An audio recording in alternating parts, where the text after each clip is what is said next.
This is the second video in the series of learning survival analysis. Survival analysis was modeling the time to failure or time to event of the study. In the previous video, we talked about the censoring of the observation and understanding the survival function, and we reached about that we are going to study this time the Kaplan-Meier estimate. The Kaplan-Meier estimate is basically to find out the estimation of the survival characteristics. So how do we obtain it? Basically, it contains a product limit formula, and it will also account for censoring, and it generates the step curve, survival curve. And this is the formula for the for the Kaplan-Meier curve. That is the product of this quantity, which is basically an I are the number of observation in given time, di are the number of death or number of emits at the given time, and ni are again all the number of observation at the given time. So we are talking about the given time. So it means the observation can be censored. It can be more clear when we are talking when we talk about the calculation in this slide. Like for example, first of all, let me explain about this table superficially. First of all, we started with the 0 month in our 0 month of our study, and then gradually we conducted the study, for example, for 66 months, and then another observation in the given time. For example, we started with the 57 observation and 57 observation, and the first death was observed at the 2.2 month.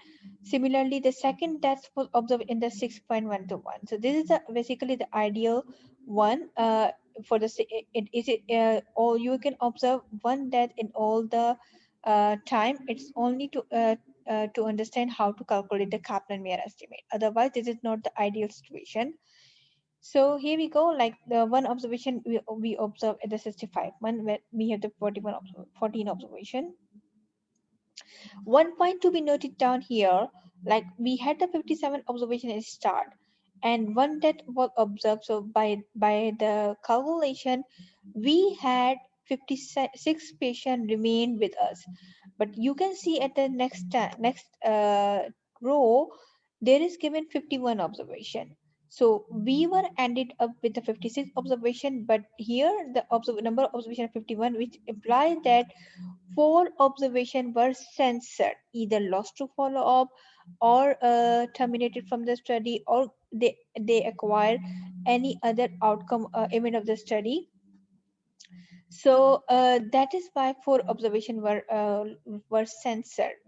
So remaining are 50 observation. Then we have one observation. So remaining patients were 50, but you can see in the next one we have 46 observation, which means again the 4 observation were censored. So we will calculate the n minus d over n function for n for each time event. Like for the 2.2 months, the n minus d over n ratio will be 57 minus 1 is 56 divided by 57. The answer is 0.982. The next slide show the calculation also. Like here, the this is the number of observation ordered by the time of the event, and these are the number of deaths, number of observation in the given time. These are the number of deaths or number of events. So n minus d over n, which is 56 minus or divided by 57, is 0.982. And then this for the second event, the n minus d over n is 51 minus 1 is 50 divided by 50 is equal to 0.980 51. Similarly here, this is 46 minus 1 is 45. 45 divided by 46 is 0.978, and so on. Like here, 14 minus 1 is 13. 13 divided by 14 is 0.929. Then we have the survival function, as we discussed in our last video also, that the baseline survival, that is the survival time at 0 or at the start of the study, is always 1. And then we observe the first death, by which the survival time becomes 0.982. And now the next survival time, that the survival time for the month of 6.12 is obtained by using the cumulative survival function. This cumulative function is based on the multiplication, not on the summation. So the survival function for the 6.12 months will be obtained by multiplying the survival function of the previous time with the current ratio of the n minus d over n, which is 0.982 multiplied by 0.980. This is 0.963. So survival function for the 6.121 is 0.963. Similarly, 0.963 multiplied by 0.978 is 0.942, which is the survival function for the 10.32 months. Similarly, you can say 0.9 is up here using the survival function of the previous month, which is 10.78, multiplied by the ratio of the current one, which is 0.977. 0.921 multiplied by 0.977, this is a 0.90, which we can say 0.9 is the survival function for the 10.88 months. So how do we interpret this survival function? Is basically you can say, for example, that 90% of the patients survived for more than for more than 10.88 months. Similarly, you can say 75.2% patients survive for more than 37.48 months. This is how we actually interpret the survival function. We always use the more than function, which we discussed in our previous video. But the for and this is how we make the stair step curve. The stair step curve is made basically we are starting with the survival function as 1.0, and then we actually obtain that this is the stair. The stair is constructed when we observe the death, like the event of the study. Like as soon we observe the event, we make the stair. For example, here the death observed here the more the as soon the death appear, we make the stair, and the rest until we don't observe the death of the image, or we can say the image of the interest, we if the patient are being censored, this plus sign will show the sensor observation, while the stair is showing the event of interest occur. So to do in the SPSS, we will discuss one of the example. Like we have the survival function. This is the data from the lung cancer. We have the survival time for the 1, 5, 6, 9, 8, 10, etc. And the 0 is the survival function. 0 means the sensor observation. 1 means the death observation. For example, here we have the observation like here. The survival time for 1 month is here. This is the data from the lung cancer.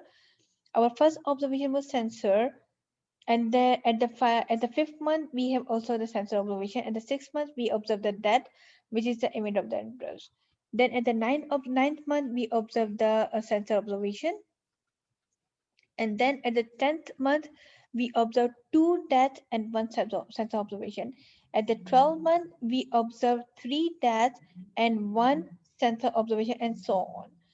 So how to analyze using the SPSS is basically going to the survival, then in the life table we will use this term like taking the survival time in the time data, and taking the status variable, which is about the sensor and the dead observation. The event will go here. Then as soon we move the status to the right side, the SPSS asks what is the event here. So we will define, since we are interested in the dead people, so we will define our sensor observation is the 1. Sorry, our image observation is 1, while 0 is the sensor observation. We will press we in the option we will ask the SPSS to make a survival plot for us. So survival plot is the same stair step curve, the Kaplan-Meier plot. So we will press continue, and we'll press OK. So this is the case processing service that we had 25 observation in our data, and we have the survival table also. If you want to know the 5 month survival, 5 period survival, it give you the estimate for that event. And it also give you the average survival, the mean survival, and the median survival. And there we also got the survival function. This is a survival function like here. The baseline survival start at the 1, and you can also see first we have two sensor observation. So plus sign is for the sensor observation, and then we observe the two death at the 6th month. So at the 6th month we obtain the curve, the stair step. The stair is made when we observe the event. So at the 6th month we obtain the 6. That at the 10th month we had one sensor observation and two deaths. So for the sensor observation, the SPS has created the plus sign, and then we had the two deaths, so we obtained the stair curve. Then at the 12th month, we have one sensor observation and the three deaths, and you can observe the more the number of event, the longer the stair of the curve.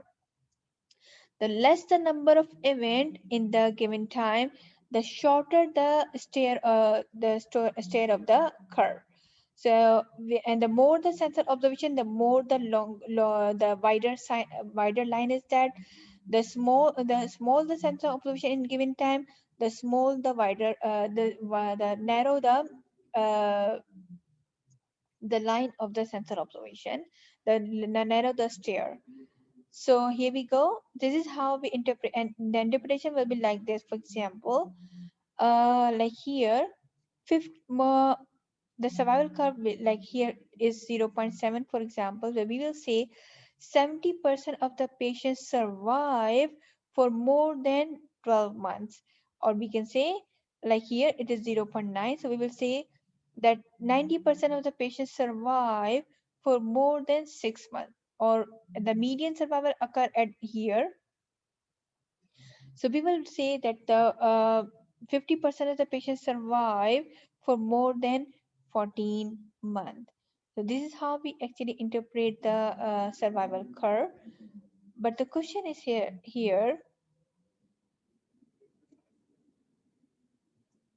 this is how we interpret it. But the limitation of Kaplan-Meier is that if we have more than two group, if we have the more than two group, like for example, we are studying between the treatment and the non-treatment group, or the disease and the non-disease population, or we have low, medium, high socioeconomic status. So at that time, univariate Kaplan-Meier does not fulfill. We have to work with univariable Kaplan-Meier curve, and this we will cover in our next video how to do it.